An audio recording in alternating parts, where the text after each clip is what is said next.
What's going on, my trainer club? Today we're going to check out the top tips for the Charge Up event in Pokemon Go to make sure you guys max out on everything electric in Pokemon Go. So welcome to the trainer club. Here we go! Welcome back, everybody. Let me know in the comments below, are you guys excited about the Charge Up event in Pokemon Go? We have the Therian form of the Thundurus. We have a bunch of things going on. We are excited. We have a new Pokemon that's being released, and we have a lot of electric Pokemon that are coming from eggs, from field research. We have a timed research quest line and everything like that. So, without further ado, guys, if you do want to get some of my new merchandise, please check out trainerclub.shop.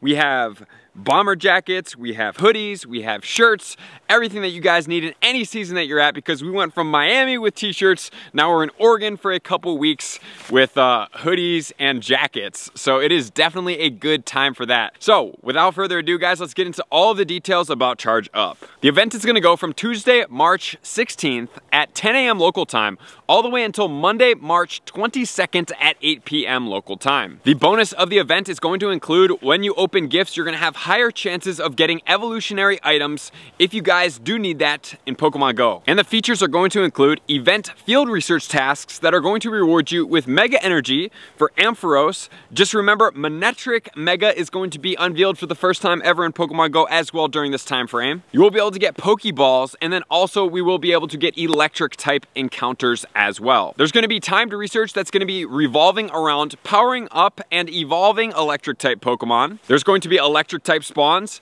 There's going to be a new Pokemon, which is going to be Tynamo. There's going to be 5 kilometer eggs. There's going to be 1-star raids with electric type Pokemon, 3-star raids, and then we have the 5-star Therian Thundurus raids, and then we have the Mega Manectric making its first time debut in Pokemon Go. So guys, I don't want to waste your time. Let's get into everything we need to do, starting off with tip number 1.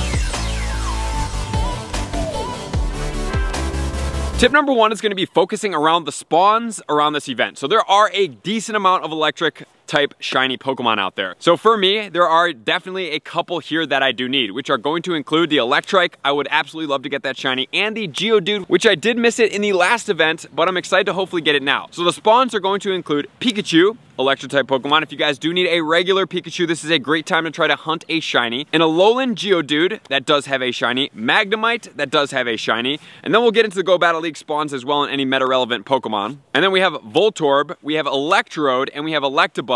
Obviously the Voltorb as well as the Electabuzz have shinies. Electrode's shiny is not out in the wild as of right now. I don't know if this is going to break that streak and put the shiny into the wild, but just remember, guys, if you choose to try to get XL candy for the Electrode, this is a good time to get it, because when you do catch the Electrode in the wild, it's guaranteed to get you 1 XL candy per catch. So that's at least a guarantee right there. We have Chinchou, we have Mareep and Eelektrik. We have Plusle, Minun, as well as Blitzel. The first 2 are gonna have shinies. Blitzel's shiny is not out yet. And then finally, we have a streak of non-shinies, which is going to be Joltik, Tynamo, as well as Stunfisk. And that is not the Galarian form, unfortunately. The Galarian form is the premier Stunfisk form to be playing with in the Go Battle League. So with all that said, guys, let's now check out the Go Battle League, and then we'll talk about any of these Pokemon that may be meta relevant that you may want to start collecting and trading to be able to get XL candy and the like to power up to use in your teams for raid bosses. First up, we are going to have the Magnemite going into Magnezone. So in the Great League, I'm not going to go over the IVs of this one. It is going to be ranked 104. In the Ultra League, it's going to be ranked 102. So usually I try to go over Pokemon that are below 100 that are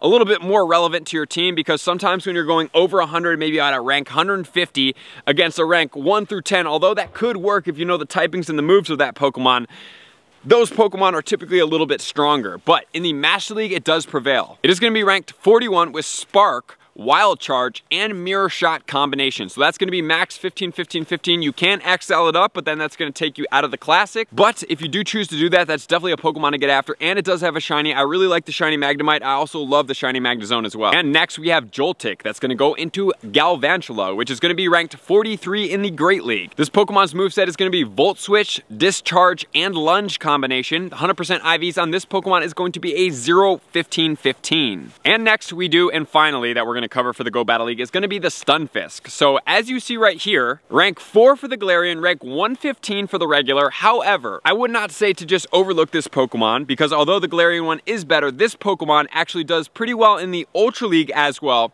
with XL candies, meaning it is going to be a great time if there is a prevalence of them, which is probably going to be a little bit rare, to definitely get after it in the sunny or the rainy weather. Catch as many as you can, trade them over 100 kilometers, as is any of these Pokemon that you do want XL candy for, because over the 100 kilometers does look like you're getting guaranteed XL candy per trade.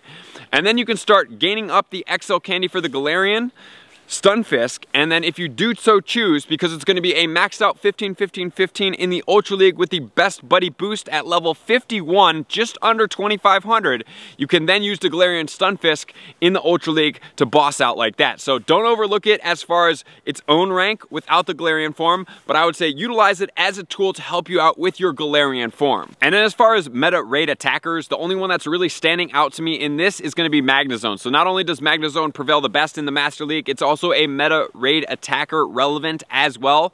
It is in the top 10. It is not the best out there, but it definitely shakes up a little bit of things, and it can be used as an electric type attacker. So that may be another Pokemon beyond just the Master League and using it for the XL candies to be able to use it as a meta raid attacker as well. And let's not forget, guys, that we do have Tynamo out in the wild. So when I initially made this video, I did say that, and it still prevails the same, that the Eelektross does get some pretty cool movesets. So I was really excited to look into it. Okay, where is it going to sit in the Go Battle League? Is it really going to do some work? However, it does not unfortunately break the top 100. It's going to do the best in the Master League at rank 230. So unfortunately, it's not the best Pokemon. It is an all electric type. It is going to be weak to ground. However, it does have some cool movesets, and I think if you do use it properly, honestly speaking, although it's a little glassy, it could definitely get put in there and people would be like, whoa, what moveset does this Pokemon have? And if they had a dragon type Pokemon and they didn't switch out, you know, you could throw some Dragon Claws in there as well. I'm not recommending that it's going to be super good, but it could definitely be a unique pick to go into the Go Battle League with on occasion, maybe to just try out. So with all that said, guys, now let's get into tip number 2. Tip number 2 is going to be the 5-kilometer eggs. Usually speaking, I don't really ever recommend that many event eggs. You guys know this by now. I'm usually very forward about, man, these eggs don't really look worth it. However, in this particular situation, I do like the 5-kilometer eggs. There are a good amount of shinies in there. There are Pokemon in there that I would love to hatch as a shiny in a good IV as well. But there's also baby Pokemon in there as well. Number 1 is going to be Pichu. Pichu 100% IV is going to be 270. And then we have Eelektrik in there. Eelektrik does have a shiny as well. The hatch is going to be 689. And you can also hatch Eelektrik in there, 551. And guys, do remember that Mega Manectric is out, so that is definitely useful. Next, we do have the Shinx. Shinx is one of the reasons why I love this egg pool. Shinx is going to be hatched at a 500 CP, super easy to remember for the 100% IVs. It does have a beautiful gold shiny as well, so that's one Pokemon that I would absolutely love to hatch as a shiny. And let's not forget about the Joltik, 584 for the Galvantula. That's going to be pretty meta relevant in the Great League. And then we have Tynamo. Tynamo is going to be 463. That is a new Pokemon hatching from the egg, so that's level 20 100% IV. And then the Stunfisk is going to be 1235 for the hatched 100% IV there. And like I said, guys, do not overlook this Pokemon because hatching it also gives you that XL candy, which is going to boost you up. So there are multiple ways for you to trade, for you to catch in the wild, for you to transfer, for you to hatch, to be able to start stacking up on Stunfisk XL candy, to be able to use it in the Galarian form in the Ultra League if that's something that you so desire to do. So with all that said, guys, let's get that out of the way. We are now on to tip number 3. Tip number 3 is going to be the research going on in the event. First off, we're going to check out the timed research, and then we're going to get into the field research tasks as well. So as far as the timed goes, we have step number 1, catch 5 electric type Pokemon, which is going to be Pikachu, 402 with a shiny, evolve a Pokemon is going to be Voltorb, 432, and then we have power up a Pokemon 5 times, which is going to give you 10 Pokeballs. For grand total rewards, we're going to get a Tynamo encounter, a Unova Stone, and Ampharos Mega Energy of 10. So guys, just remember, if you do not have Pokemon that you're looking to power up and you want to do this task, obviously you're going to get some items, you want to progress it. Highly suggest that you guys use level 1 Pokemon to power up because it's going to cost you approximately 1,000 Stardust to power up for 5 levels, which is really actually nothing. right? That's like minimal amount of Stardust. However, if you're working on powering up a Pokemon, that's great. You can power up that Pokemon here and utilize that. But in reality, if you're just trying to save your Stardust for a Stardust benchmark, as I do tell you guys about, a great way to do so is catching a really low level in the wild and powering it up a couple times, because it saves you a tremendous amount of Stardust, as opposed to getting up into level 30 and 40 and beyond when you start looking at a couple thousand Stardust per power up, as opposed to 1,000 Stardust for the entire power up of 5. Then we're gonna make 3 nice throws in a row for a Magnemite encounter. They're all gonna be Magnemites in this one. 583, make 3 curveball throws, make 3 great throws. Then we get a Magneton encounter. Then we get a Sinnoh Stone, and we get Manectric energy in the quantity of 10. Next we have use 7 berries to help catch Pokemon for 10 Pokeballs. Evolve 3 Electric type Pokemon for an Electabuzz encounter 1,000. And then we have power up a Pokemon 10 times for 3 raspberries for a Porygon encounter 1 upgrade. And then we have Ampharos Mega Energy in the quantity of 15. Finally, we have transfer 15 Pokemon for 10 Pokeballs, evolve 5 Electric type Pokemon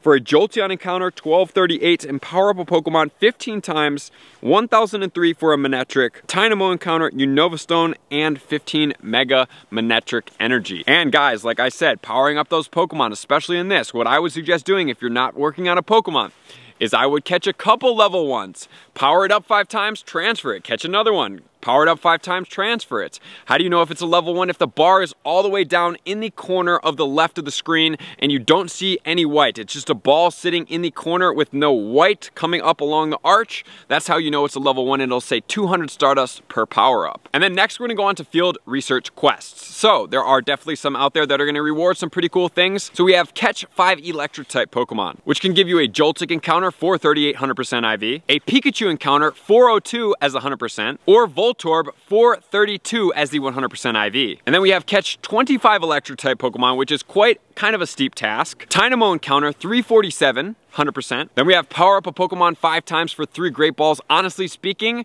unless you're stacking up and having 3 of them and using level 1 Pokemon, I would probably ditch this task. I'm not a big fan of powering up Pokemon if we don't absolutely have to, or we're not actively working on a specific one, because Stardust is a very, very, very hot commodity, and it's definitely a precious resource and not something that you blow just to get Great Balls when you can just go spin Pokestops. And then we have power up a Pokemon 7 times. I also would probably dump this one, but if you don't decide to dump it and you want to power them up, the level 1 Pokemon, you can get 10 of the Mega Energy for a slew of a bunch of different Pokemon. So not the biggest fan of this task, but you can do it for some Mega Energy on unique variables in here as well. And then power up a Pokemon 10 times. Once again, not the biggest fan of these power up tasks, but it can lead you into Manectric or Ampharos Mega Energy in Pokemon Go. So guys, with all that said, what's the key takeaways of this event? I would say definitely at least do some Mega Manectric raids. I mean, I'm sure it's gonna be around. It's a pretty powerful Mega Pokemon. It does outrank the Ampharos. The Thundurus is out as well in the Therian form, which is a pretty cool Pokemon. And then also speaking, I would focus on the Tynamo to make sure that you at least get enough candy to evolve into the Eelektross. That is definitely going to be popular. And then try to hunt as many shinies as possible. And then obviously we have the Voltorb Spotlight Hour, which is 2 times catch Stardust. Tuesday, 6 to 7 local time, I will be live streaming. So thank you guys for being here. Likers, commenters, subscribers, Patreon members. Everybody takes their support, subscription, and participation to the next level. I'm going to see you guys out on the next video. Peace. I want to take this time to thank everybody who supports me in every facet. It means the world to me, and an extra special thank you to all my Patreons. I greatly appreciate the extra support to continue to allow me to pursue Pokemon Go full time, allowing me to create my daily video uploads in the most timely fashion for everyone's benefit. Plus, I get the amazing experience of sharing my creative processes behind the scenes and raiding all around the globe with select upper tiers. Thank you everybody for being a part of the Trainer Club. You all mean the absolute world to me, and I will see you guys out on the next video.